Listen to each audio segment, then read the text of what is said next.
La chronique mécanique vous est présentée par Napa Autopro en collaboration avec Desharnais Pneus et Mécanique. Pour un service professionnel et de bons conseils sur les pneus, l'entretien et la réparation de votre véhicule.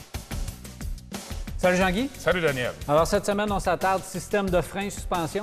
Oui, absolument. Donc, on parle des pièces composantes du système de freinage, également des conduites de suspension. Mais si on commence avec le système de freinage, que ce soit le disque de frein, les plaquettes, les garnitures de frein, on sait que les garnitures de frein, si on ne veut pas se ramasser avec une garniture comme ça, puis on sait quel dégât ça aurait pu faire sur notre disque de frein. Puis également, regarde, on voit ici, on a une plaquette de frein justement qui est intéressante. Regarde l'usure qui n'est pas égale. Fait qu'on voit que c'est beaucoup plus épais encore et qu'il reste de la garniture ici. Qu'est-ce qui peut expliquer qu'on se ramasse avec une garniture de frein comme ça? Ça, c'est simple. C'est l'étrier de frein qui a manqué d'entretien, de nettoyage. Donc, la coulisse de l'étrier qui vient presser sur notre disque de frein, parce qu'on sait que le disque de frein, avec notre plaquette, c'est ça qui vient en contact pour le freinage, hein? C'est ça qui vient faire le système de freinage. Fait que donc, l'étrier qui va venir appuyer nos plaquettes sur le disque fait en sorte qu'il ne coulissait pas comme il faut. Donc, on relâchait, pression pas égale on relâchait notre pédale. Puis à ce moment-là, la plaquette de frein restant en contact avec le disque et ça va créer une usure prématurée comme ça, puis qui ne sera pas égale. Donc, un remplacement de plaquette prématuré qu'on aurait pu éviter si on avait eu un entretien. Ce que je comprends bien, il faut vérifier l'usure des composantes, mais aussi prévoir et probablement faire un nettoyage de son système de freinage régulièrement. Et on voit ici très bien qu'on le voit, l'épaisseur du système de garniture de frein, qu'est-ce qui est important à voir, et c'est un bon guide pour justement voir sur nos plaquettes de frein. Mais également, avant de quitter ça, il faut savoir que nos plaquettes de frein, il y a des qualités dans ça. Fait que les qualités, c'est important de voir parce que qu'est-ce qui fait la qualité d'une plaquette de frein? C'est la composante de garniture. Donc, à l'intérieur de ça, on a en céramique, on a avec beaucoup de particules de métal dessus, mais justement aussi, à l'arrière de la plaquette de frein, c'est aussi important parce que c'est ça qui va nous aider à faire coulisser notre plaquette et venir en contact avec notre disque de frein correctement. Et ça dissipe la chaleur également. Ça dissipe la chaleur également.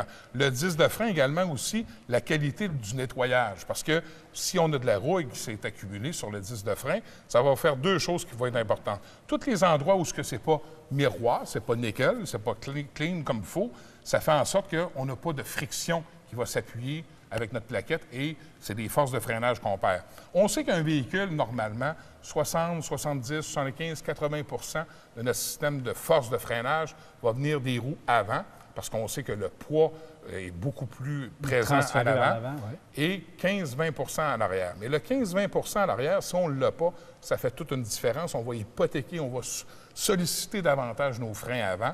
Et ça va faire également aussi, une raison pour se ramasser avec des freins usés prématurément. Rapidement, sur la qualité de notre choix de plaquette, qu'est-ce qu'on doit faire pour comment on choisit notre qualité de plaquette? Il y a deux choses qui rentrent en ligne de compte. Premièrement, est-ce qu'on est urbain beaucoup ou on fait beaucoup de grandes routes, on est rural? Et également, est-ce qu'on traque avec notre véhicule? Parce que si on surcharge notre véhicule souvent, surtout en période estivale, on sait qu'avec des VR, etc., les caravanes SEDET, etc., qu'on va mettre sur notre véhicule, un porte-bagages, beaucoup plus de passagers. Fait que si on est porté à utiliser notre véhicule de cette façon, bien à ce moment-là, ça va prendre un système de plaquettes de freinage plus agressif un peu. Fait qu'on peut aller dans la plaquette de céramique ou une plaquette plus métallique, également une composante de métallique qu'on retrouve de plus sur le frein, pour justement, parce qu'on sait qu'on perd beaucoup d'efficacité avec la chaleur. Fait que si on surchauffe nos freins, à un moment donné, la plaquette de frein, elle ne freine plus, elle n'a plus d'adhérence. Et la céramique, qu'est-ce que ça nous dit tout de suite dans la tête? Céramique, ça résiste beaucoup mieux à la chaleur. Maintenant, si on s'en va du côté de la suspension, Jean-Guy? Côté suspension, qu'est-ce qui est important? Les amortisseurs. On pense tout de suite aux amortisseurs, mais il n'y a pas seulement les amortisseurs. Les barres stabilisatrices de notre véhicule travaillent beaucoup, sont munies de billelettes montées sur des coussinets. Et ces billelettes-là, souvent, ça va user parce que c'est toujours en mouvement.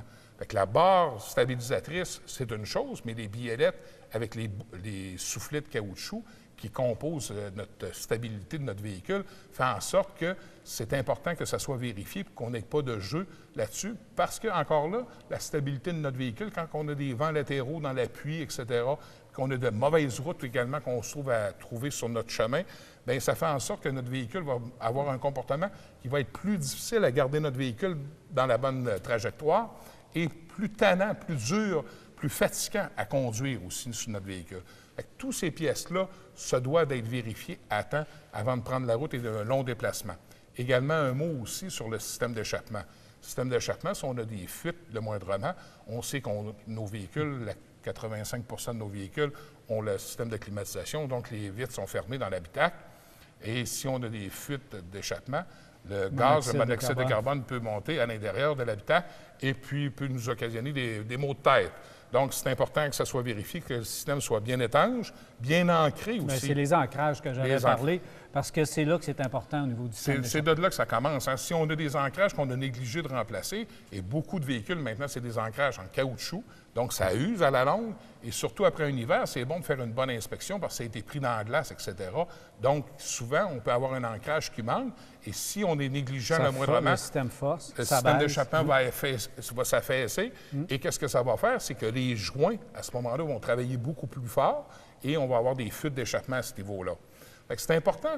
Comme on peut voir, c'est tous des petits soins qu'on peut apporter à notre voiture pour nous éviter des réparations. C'est ça l'entretien préventif. C'est ça qu'il faut se familiariser de plus en plus avec ça parce qu'on sait que nos véhicules sont fiables, de bonne construction, mais par contre, il faut leur emmener des soins de base.